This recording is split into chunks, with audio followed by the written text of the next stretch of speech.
Yo soy Marlene del Moral y este es un podcast derivado de mi podcast principal, A Comer Nuestro Mundo con Marlene DM. Pero aquí vamos a empezar desde el principio de los temas importantes de los que siempre te hablo.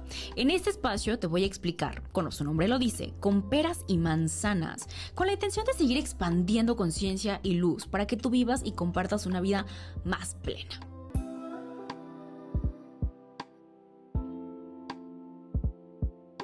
Y estamos hablando sobre las emociones, que son esas cosas que no están acá, ¿no? Que digamos que están aquí en el cuerpo. Y esta semana vamos a hablar de una emoción que es la emoción con la que yo creo que más contactan mis pacientes. Y mis pacientes, la mayoría son hombres. Pero creo que también estamos en un momento histórico donde también muchas mujeres se están permitiendo contactar con la ira, con el enojo. ¿Qué es ese señor enojo? Decimos en chiste local. ¿Qué es ese señor enojo que llega y que nos habita de una manera tan iracunda, ¿no?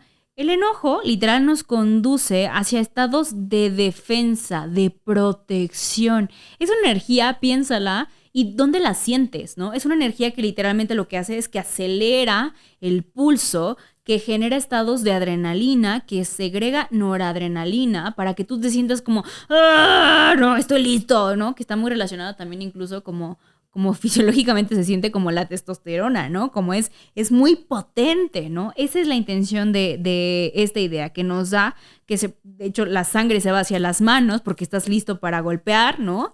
Para golpear a alguien si se requiere, el ritmo cardíaco se aumenta la adrenalina, la noradrenalina. Es una energía como de mucha energía, de una acción vigorosa, ¿no? Cuando pensamos en vigor y sobre todo cuando hacemos esta expresión vigorosa, también es una expresión muy potente. Y cuando hablamos de potencia, se tiende a relacionar con la masculinidad. Por eso es la que socialmente se le permite más expresar a los hombres. La ira, el enojo, cuando está calculado, cuando está programado, se considera que se llama la venganza, su hermano malévolo, que es la idea de no solamente estoy enojado, no solamente siento ira, sino que quiero hacer algo con ella, la quiero pensar, es fría, ¿no? Y entonces quiero cobrar venganza, esa es como la idea, ¿no? Esta incorporación de esa parte racional de la ira se convierte en venganza. El enojo, de hecho, es preferible, por ejemplo, socialmente hablando, que sentir miedo, ¿no? Que es la famosa reacción que hemos visto o pensado, que es el fight or flight, ¿no? El flight sería como el tengo miedo, me retraigo y me voy. Y el fight sería como esto que está potencializado a través del enojo. El enojo cuando se lo muestro a mis pacientes, siempre les digo, ¿y qué hay debajo de ese enojo? El enojo en realidad lo que muchas veces se encubre es otras emociones que no son fáciles de admitir, como emociones más de fragilidad, como la tristeza, la vulnerabilidad de permitirse sentir y contactar con otras emociones más dolorosas. ¿Por qué decimos que la tristeza es lo primero o la natita que hay de esta emoción que es la tristeza? Y es que la ira, el enojo, tiene, como te digo, esta fuerza, da vitalidad, te hace sentir fortalecido, ¿no? Y la tristeza es hacia abajo, te jala, te quita, te resta energía, no te permite hacer cosas. Entonces, ¿qué prefieres? ¿Sentirte así, no? ¿Sentirte con energía para hacer cosas o sentirte así? Y cuando muchos de mis pacientes, cuando se permiten ir desmenuzando, quitando poco a poco la ira y contactan con la tristeza, contactan con toda esa vulnerabilidad y todas esas emociones más frágiles, más susceptibles que están en el fondo, entran en estados depresivos, ¿no? Estados porque son más constantes de habitar esta emoción. No es una depresión, es un estado depresivo que habitan, que pueden estar ahí un ratote y que eso les asusta mucho y que entonces cuando contactan con esto se enojan a veces conmigo y siempre digo, permítete enojarte conmigo, no pasa nada, miéntamela, ¿no? ¿Y cómo crees? Sí, miéntamela, ¿no? O sea, yo sé que estás enojada conmigo porque me sientes responsable a mí, ¿no? Como tu terapeuta, de que estés contactando con lo que siempre estuvo en ti, ¿no? No soy yo no te pongo esas emociones, tú ya las tenías ahí, yo te estoy llevando a un camino donde hay que contactar con ellas para hacer las paces con ellas, ¿no? Para que aprendas a manejar, para que aprendas a sentir esa emoción y transmutarla. Entonces, la ira, el enojo, no se va, a ningún lado, ¿no? Suele acumularse. Y una vez que se acumula, ¿no? Y cuando ya no se puede más contener, funciona como cuando uno tiene una válvula de escape, estalla y entras en estados que pueden ser maníacos, depresivos, o entras de pasar en un estado agresivo, ¿no? Que solamente de responder para defenderte, a un estado de violencia.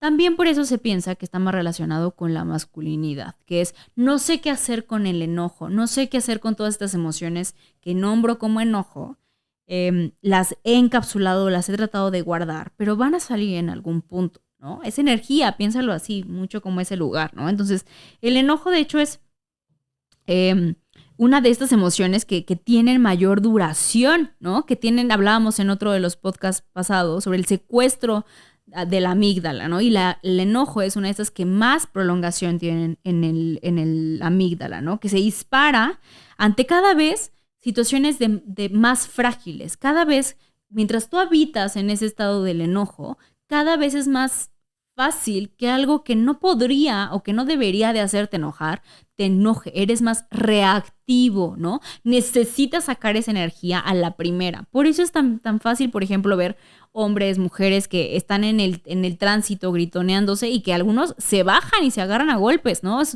Ya no es este evento lo que me está haciendo enojar, sino que he acumulado tanta esta emoción que al primer momento se dispara, ¿no? Ante la mayor provocación.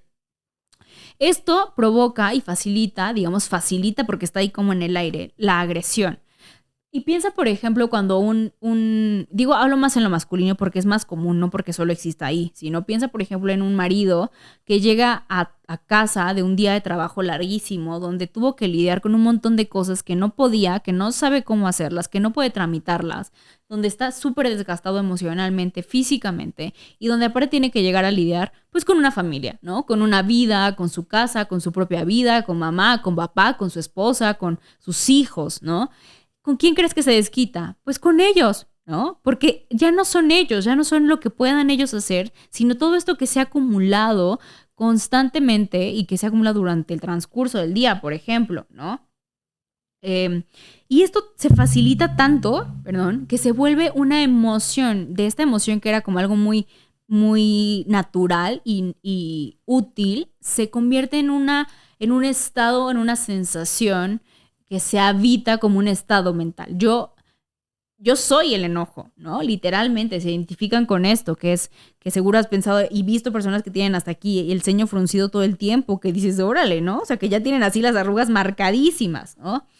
Y digamos que el enojo es el hermano rudo de la melancolía, el hermano rudo de la tristeza cuando se queda por siempre, ¿no? Algo súper útil para salir de estos estados, de este secuestro amigdalar, es el humor, ¿no? Piensa cómo el humor, ¿no? La risa, la diversión, contraponen esto, ¿no? Cuando a alguien súper enojón se le sale una risa, fíjate cómo se pone, ¿no?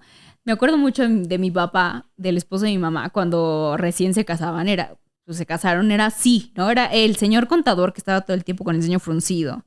Y que poco a poco, ¿no? Cuando iba sacando una risa y se permitía como aflojar ese estado, se sorprendía, ¿no? Había esa sensación como de, ¡ay!, ¿no? Como esa chispa, como eso que se les escapa del control de su enojo constante, ¿no? Entonces es muy difícil estar enojado cuando le estás pasando bien. Entonces, si estás enojado algún día, esta información es útil. Anótalo. Si estás enojado, salte a caminar, vete a un taller de risa, vete a tomar una clase de yoga de la risa, vete a un stand-up, vete a ver cualquier cosa de algún programa de televisión chusco, ve una película de comedia, que alguien te cueste un chiste o lo que sea, ¿no? Entonces, por eso funciona también el tiempo fuera, porque ayuda a salirte de este estado del secuestro amigdalar. Eso es lo más importante que hay que ver. Vamos a empezar a ver todos estos estados emocionales de manera como súper, súper breve, pero este es uno de los primeros. Otro de los que vamos a ver, que también es una emoción que es bastante común, es la ansiedad, ¿no? Esta ansiedad que lo que te está diciendo es que, fíjate, algo bien interesante con respecto a la ansiedad es que podría no ser ansiedad, sino podría ser un estado de hiperatención, e hiperactividad. Y esto es bien importante que lo tomes en cuenta antes de que te hable más de lo que es la ansiedad, porque se confunde mucho cuando una persona con trastorno de déficit de atención dices que tengo ansiedad, ¿no? Tengo un trastorno de ansiedad y pueden coexistir, pero más allá de eso, los síntomas fisiológicos son tan parecidos que podría ser realmente uno de otro. La forma de distinguirlos es a través de estudios de neuroimagen y a través de estudios, por ejemplo, de la visión. Una persona con TDAH tiene la visión así porque todo el tiempo está en todos lados, ¿no? Eso no es ansiedad, eso es un estado de TDAH. Pero una persona con ansiedad es la que siente que está en todos lados, pero no está aquí, ¿no? Está como toda difusa, su energía está en todos lados, tiene pensamientos de preocupación, ¿no? Está imaginándose un montón de cosas. Es una emoción o un estado que realmente está más cargado hacia los pensamientos. El registro emocional o fisiológico de la ansiedad puede ser nerviosismo, tener como ganas de mover, como sensación de mucha energía, sudoración, nerviosismos, puede ser taquicardia. Y eso se puede ir aumentando y elevando tanto que nos genere estados de ataques de ansiedad. Algo interesante con respecto a los ataques de ansiedad es que entre más crees que te va a dar un ataque de ansiedad, ¿qué crees?